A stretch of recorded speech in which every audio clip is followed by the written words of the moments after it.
জাতিসংঘের যে সহযোগিতার কথা উনি বলেছেন, যেটা আমাদের জন্য একটা বিরাট মাইল ফলক, সেটা তিনি বলেছেন। কিন্তু তিনি সেটা বলেছেন যে বিদেশিরা ওনাকে বলেন যে আমরা তো তোমাকে অর্থনৈতিকভাবে সাহায্য করতে পারবো, আমরা তোমাদের যে সংস্কার সেটা করতে পারবো না, সেটা তোমাদেরকে করতে হবে। সেই জন্য উনি বলেছেন যে আমরা এই সংস্কারের জন্য সকলের একটা সহযোগিতা দরকার। তো এই জায়গাটা আমার কাছে খুবই ভালো লেগেছে। আমরা আমাদের এবি পার্টির পক্ষ থেকে ওনাকে ধন্যবাদ দিয়েছি। আপনার সাথে সাক্ষাৎ হয়েছিল, সেদিনই আমরা বলেছিলাম যে আপনি রাজনৈতিক দলগুলোর সাথে ঐকমত্য প্রতিষ্ঠার জন্য একটা টিম তৈরি করে দেন, কিন্তু আপনি সেটা করেন নাই, দেরি করে করেছেন। আরেকটা বিষয় আমরা সবসময় বলেছি যে এই কর্তৃত্ব এখনো প্রতিষ্ঠিত হয় নাই, ফলে আপনি এরকম একটা ভঙ্গুর অবস্থা নিয়ে কিভাবে নির্বাচন করবেন।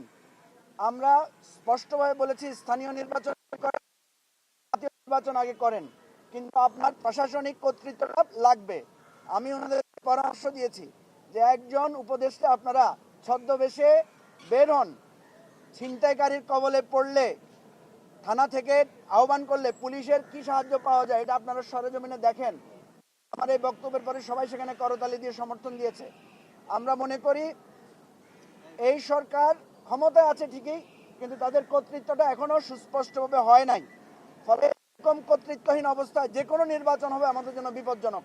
এবং আমরা বলেছি যদি এরকম পর্যায়ে আপনারা নির্বাচনের দিকে আগে চলে যান কর্তৃত্ব এবং সংস্কার পরিপূর্ণ না করে, যে আমরা কিন্তু আগেই সংস্কার কমিশনগুলোকে আমরা লিখিত আমাদের 5টা কমিশনকে আমরা প্রস্তাব দিয়েছি। সেই প্রস্তাবের আলোকে ওনারা কিন্তু অনেকগুলো সুপারিশ এখানে অন্তর্ভুক্ত করেছেন। তাহলে অন্যান্য দল কি সুপারিশ দিয়েছে, এই সুপারিশগুলো কমন, এগুলোকে আপনি একটা লিস্ট আউট করেন যে এই সুপারিশগুলো সবাই একমত হয়েছে। এরপরে যেগুলোতে একমত হয় নাই সেগুলো নিয়ে আপনারা ডিসকাশন শুরু করেন।